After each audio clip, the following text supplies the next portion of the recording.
Dialect channel வியூவர்ஸுக்கு வணக்கம். நான் உங்கள் ஆதித்யா. இன்றைக்கி மக்கள்கிட்ட போயிட்டு காதலால் ஜாதி அழியுதா, நீங்கள் லவ் பண்ணால் உங்கள் வீட்டில் அக்செப்ட் பண்ணிப்பாங்களா, இந்த மாதிரி கேள்வியெல்லாம் போய் கேட்க போகிறோம். அதுக்கு அவங்க என்ன பதில் சொல்கிறாங்கன்றதை வாங்க போய் கேட்கலாம். Welcome to dialogue street. வாங்க போகலாம். நீங்கள் லவ் பண்ணால் உங்கள் வீட்டில் அக்செப்ட் பண்ணிப்பாங்களா? கண்டிப்பாக பண்ணிப்பாங்க. அக்செப்ட் பண்ணிப்பாங்க. மாட்டியாங்க. Depends on the situation. Maximum இல்லை. கண்டிப்பாக அக்செப்ட் பண்ணிப்பாங்க. கண்டிப்பாக ஏற்று தான் ஆகணும். அவங்களுடைய வாழ்க்கை அவங்க தான் இது பண்ண போகிறாங்க. இப்போ இருக்கிற ஜென்ரேஷனில் பார்த்தீங்கன்னா எல்லாருமே வந்து காமனாக லவ்ன்றது வந்து டீ சாப்பிட்ற மாதிரி ஆகிடுச்சு. இதை பார்த்த வரைக்கும் இப்போ இருக்கிற ஜென்ரேஷனில் ஃபேமிலிஸ் ஒத்துக்கிறாங்க. ஓவரால் வந்து பார்த்தீங்கன்னா எல்லாருமே வந்து ஒத்துக்கிறாங்க. என்னோட ஹாப்பினஸ் தான் முக்கியம்னு அப்பா அம்மா நினைப்பாங்க. ஸோ பேசிக்கலி அப்பா அம்மா வந்து சப்போர்ட் பண்ணுவாங்க. இல்லை, வீட்டில் அக்செப்ட் பண்ணுறதுன்றது செகண்ட் ஒப்பீனியன். முதல்ல எனக்கு பிடிச்சிருக்கா, எனக்கு அது என் ஒப்பீனியன், என் லிபர்ட்டி. அதுக்குள்ளே எங்கள் வீடுன்றது வரக்கூடாதுன்றது என் பாலிசி. எல்லாமே என்னோட டிசிஷன் தான் எங்கள் வீட்டில். ஸோ இது கூட நான் ஒருத்தவங்க பண்ணுறேன்னு சொன்னால் கண்டிப்பாக எங்கள் வீட்டில் அக்செப்ட் பண்ணிப்பாங்க. லவ்வுக்கு ஒரு விஷயம் தடையாக இருக்குன்னா எந்த விஷயம் தடையாக இருக்குன்னு நினைப்பீங்க? எல்லாம் லவ்க்கு தான் இந்த ஸ்டேட்டஸ் தான். நிறைய அம்மா அப்பா பார்க்குறாங்களே, ஸ்டேட்டஸ் அதுதான் முக்கியமாக தடையாக இருக்குது. சில ஜாதிகள், சில மதங்கள் அதுக்காக தடையாக இருந்தது. அந்த காலத்துலேருந்தே வளர்க்கப்படுது. அது வாயாடி வாழியாக வந்துக்கின்னு இருக்குது. நிறைய பேரண்ட்ஸ் இருக்குது. சில பேரண்ட்ஸ் வந்து ஸ்டேட்டஸ் பார்ப்பாங்க, சில பேரண்ட்ஸ் வந்து கேஸ்ட் பார்ப்பாங்க, சில பேரண்ட்ஸ் வந்து பேக்ரவுண்ட் பையன் நல்லா சம்பாதிக்கிறாங்கண்ணா அப்படின்றத பார்ப்பாங்க. ஆப்வியஸ்லி கேஸ்ட் தான். இப்போ ஜென்ரேஷனாக பார்த்துட்டு வராங்க. ஸோ ஆனால் நம்ம ஜென்ரேஷன் அது நடக்குமான்னு தெரியல.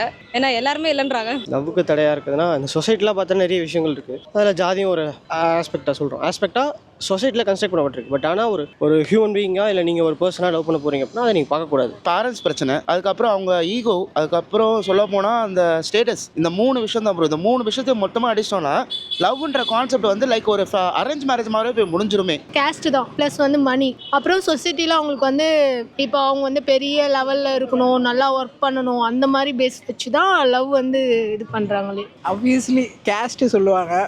இன்னொன்று அந்த ஸ்டேட்டஸ்ன்னு ஒன்று சொல்லுவாங்க. அது இல்லாமல் இன்னொன்று பார்த்தீங்கன்னா அந்த சொந்தக்காரங்கன்னு ஒருத்தங்க இருப்பாங்க. அவங்க ஒருத்தங்க போதும். ஏன்னா இவங்க வீட்டில் ஒத்துக்கினா கூட அவங்க ஏதாவது ஒன்று வாய் பேசியாவது ஏதாவது சொல்லுவாங்க. அது ஒன்று இருக்குதுங்களா. சொசைட்டின்னு பார்த்தீங்கன்னாலே அக்கம் பக்கத்துங்க எல்லாருமே வந்து ஏதாவது ஒரு விஷயத்தில் வந்து அது வந்து தடங்கள் மாதிரி பேசுவாங்க.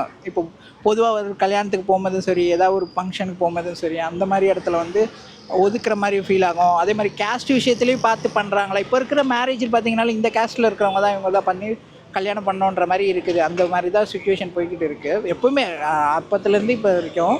ஆனால் வந்து கலப்பு திருமணமும் பண்ணிக்கிட்டு நல்லா இருக்கிறவங்களும் இருக்கிறாங்க. அரேஞ்ச் மேரேஜ் பண்ணின்னு பண்ணுறவங்களும் நல்லா தான் இருக்கிறாங்க. Not possible. ஏன்னா மோரோவர் என்னென்னா இப்போது கேஸ்ட் சிஸ்டம் நிறைய வந்து கொண்டு வராங்க.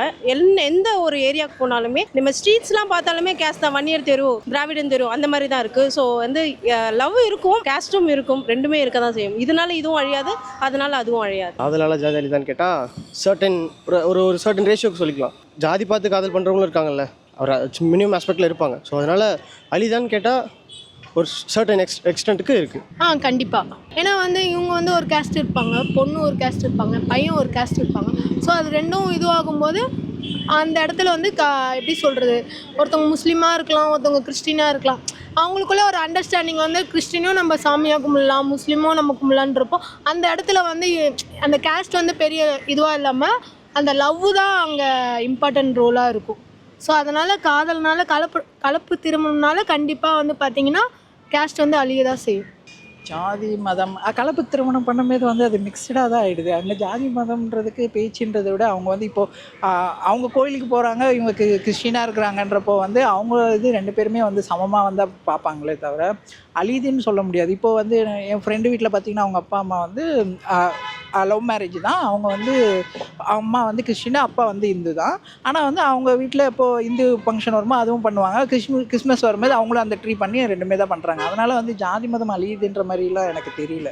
இப்போ லவ் வந்து பாலிடிக்ஸ்ன்னு சொல்கிறாங்க, லவ் இஸ் பாலிடிக்ஸ்ன்ட்டு. அது சரியா? அதை பற்றி என்ன நினைக்கிறீங்க? Depends upon person mentality. எனக்கு பொறுத்த வரைக்கும் அது அப்படி இல்லை. லவ் ஒன்றும் பாலிடிக்ஸ் இல்லை. அது ஒரு இயற்கையானது, எல்லாருக்கும் வரும். அதெல்லாம் பாலிடிக்ஸ் கிடையாது.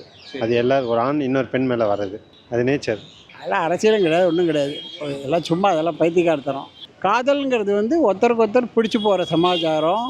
அது வந்து லாங் ஸ்டாண்டிங்காக இருக்கணும், அதுதான் முக்கியம். ஒரே வார்த்தையில் சொல்ல போனால் லாங் ஸ்டாண்டிங்காக இருக்கணும்.